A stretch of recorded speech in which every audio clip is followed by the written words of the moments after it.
श्री विष्णू सहस्रनाम महाभारतामध्ये भीष्मांनी युधिष्ठिराला केलेला उपदेश। भगवान असं म्हणतात की मला सर्वात आवडणारं स्तोत्र जर कुठलं असेल तर श्री विष्णू सहस्रनाम। विष्णू सहस्रनामाच्या रोजच्या पठणाने जीवनातल्या अनेक समस्या दूर होतात असा गेल्या हजारो वर्षांचा अनुभव आहे। जो मनुष्य जीवनातली सगळी कर्तव्य उत्तम करील आणि त्याबरोबर विष्णू सहस्रनामाचा पाठ करील त्याला जीवनात कधीही अपयश येणार नाही, हे विष्णू सहस्रनामाचं फल आहे। आपणही विष्णू सहस्रनाम म्हणूया। जय जय रघुवीर समर्थ।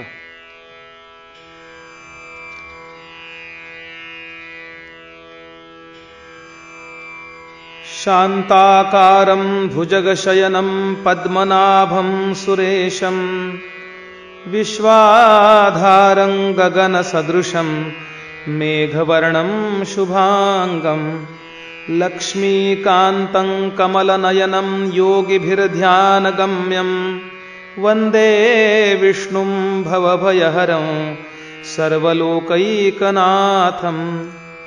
ओम नमो भगवते वासुदेवाय। ओम विश्वं विष्णुर्वषट्कारो भूतभव्यभवत्प्रभुः भूतकृद्भूतभृद्भावो भूतात्मा भूतभावनः पूतात्मा परमात्मा च मुक्तानां परमागतिः अव्ययः पुरुषः साक्षी क्षेत्रज्ञोऽक्षर एव च योगो योगविदान्नेता प्रधान पुरुषेश्वरः नारसिंहवपुः श्रीमान् केशवः पुरुषोत्तमः सर्वशर्वशिवस्थाणुर्भूतादिर्निधिरव्ययः संभवो भावनो भर्ता प्रभवः प्रभुरीश्वरः स्वयंभूः शम्भुरादित्यः पुष्कराक्षो महास्वनः अनादिनिधनो धाता विधाता धातुरुत्तमः अप्रमेयो ऋषिकेशः पद्मनाभोऽमरप्रभुः विश्वकर्मा मनुस्त्वष्टा स्थविष्ठस्थविरो ध्रुवः अग्राह्यः शाश्वतः कृष्णो लोहिताक्षः प्रतर्दनः प्रभूतस्त्रिककुब्धाम पवित्रं मङ्गलं परम् ईशानः प्राणदः प्राणो ज्येष्ठश्रेष्ठः प्रजापतिः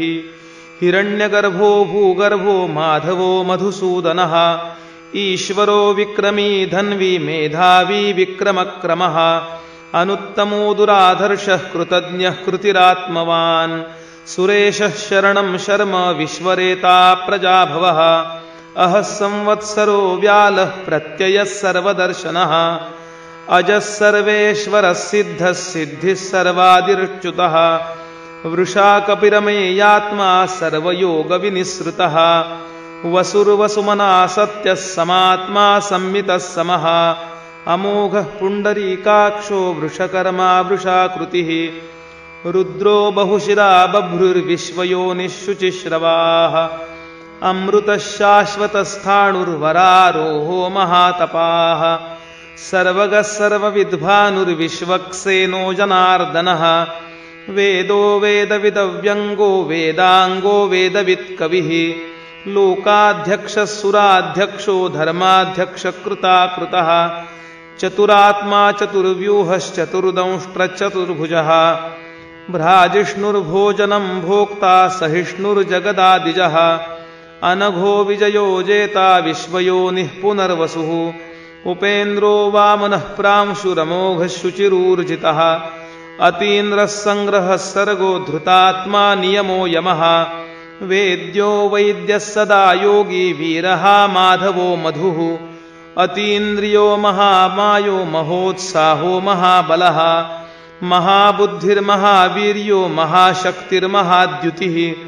अनिर्देशवपुः श्रीमान् नमेयात्मा महादृधृक्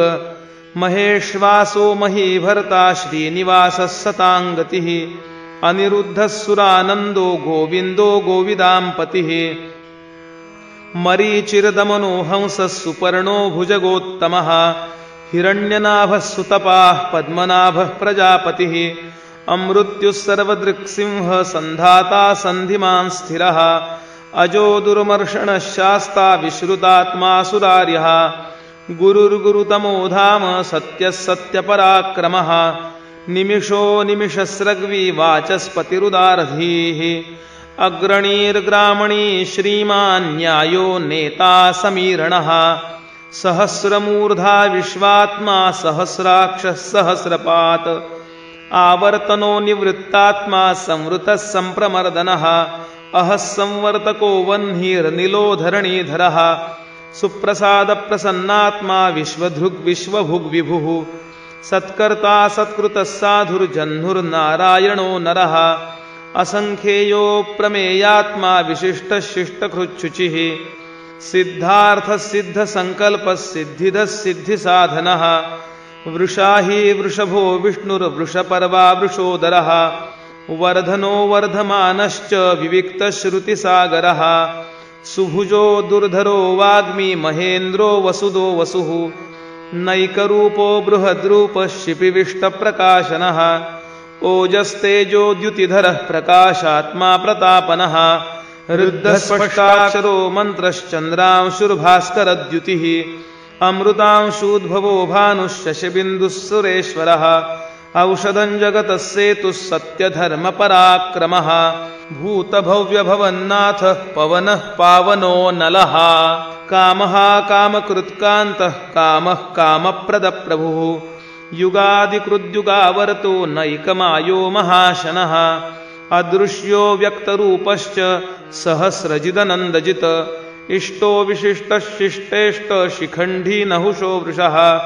क्रोधः क्रोधकृत्कर्ता विश्वबाहुर्महीधरः अच्युतः प्रथितः प्राणः प्राणदो वासवानुजः अपान्निधिरधिष्ठानमप्रमत्तप्रतिष्ठितः स्कन्दस्कन्दधरो धुर्यो वरदो वायुवाहनः वासुदेवो बृहद्भानुरादिदेवः पुरन्दरः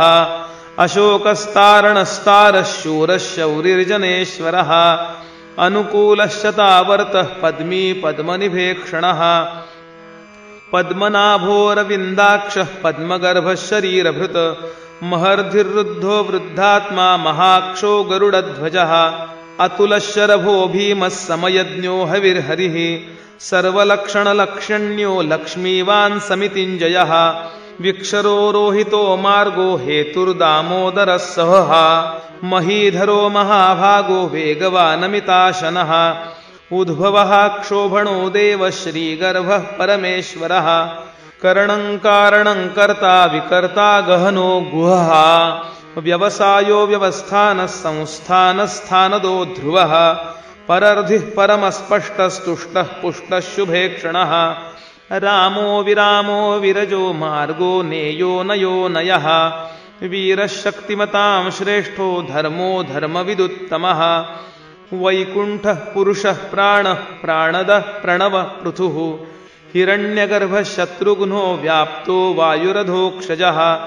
ऋतुः सुदर्शनः कालः परमेष्ठी परिग्रहः उग्रः संवत्सरो दक्षो विश्रामो विश्वदक्षिणः विस्तारस्थावरस्थाणुः प्रमाणं बीजमव्ययम् अर्थो अनर्थो महाकोशो महाभोगो महाधनः अनिर्विण्णस्थविष्ठो भूर्धर्मयूपो महामखः नक्षत्रनेमिर्नक्षत्री क्षमः क्षामः समीहनः यज्ञईज्यो महेज्यश्च क्रतुः सत्रं सताङ्गतिः सर्वदर्शी विमुक्तात्मा सर्वज्ञो ज्ञानमुत्तमम् सुव्रतः सुमुखः सूक्ष्म सुघोषः सुखदः सुहृत् मनोहरोजितक्रोधो वीरबाहुर्विदारणः स्वापनस्ववशो व्यापी नैकात्मा नैककर्मकृत वत्सरो वत्सलो वत्सी रत्नगर्भो धनेश्वरः धर्मकृद्धर्मी सदसक्षरमक्षरम् अविज्ञाता सहस्रांशुर्विधाता कृतलक्षणः गभस्तिनेमिः सत्वस्थ सिंहो भूतमहेश्वरः आदिदेवो महादेवो देवेशो देवभृद्गुरुः उत्तरो गोपतिर्गोप्ता ज्ञानगम्यः पुरातनः शरीरभूतभृद्भोक्ता कपीन्द्रो भूरि दक्षिणः सोमपोमृतपः सोमः पुरुजित्पुरुषत्तमः विनयो जयः सत्यसन्धो दाशार्हः सात्वतां पतिः जीवो विनयिता साक्षी मुकुंदो अमित विक्रमः अंभो निधिरनन्तात्मा महोदधिशयोऽन्तकः अजो महार्हस्वाभाव्यो जितामित्रः प्रमोदनः आनन्दो नन्दनो नन्दः सत्यधर्मा त्रिविक्रमः महर्षिः कपिलाचार्य कृतज्ञो मेदिनीपतिः त्रिपदस्त्रिदशाध्यक्षो महाशृङ्गः कृतान्तकृत महावराहो गोविन्दः सुषेणः कनकाङ्गदी गुह्यो गभीरो गहनो गुप्तश्चक्रगदाधरः वेधास्वाङ्गोजितः कृष्णो दृढः सङ्कर्षणोच्युतः वरुणो वारुणो वृक्षः पुष्कराक्षो महामनाः भगवान् भगः नन्दी वनमाली हलायुधः आदित्यो ज्योतिरादित्यः सहिष्णुर्गतिसत्तमः सुधन्वाखण्डपरशुर्दारुणो द्रविणप्रदः दिवि स्पृक्सर्वदृग्व्यासो वाचस्पतिरयो निजः त्रिसामासामगस्साम निर्वाणं भेषजं भिषक सन्न्यासकृच्छमशान्तो निष्ठा शान्तिः परायणं शुभाङ्गशान्तिदस्रष्टा कुमुदः कुवलेशयः गोहितो गोपतिर्गोप्ता वृषभाक्षो वृषप्रियः अनिवर्ती निवृत्तात्मा संक्षेप्ता क्षेमकृच्छिवः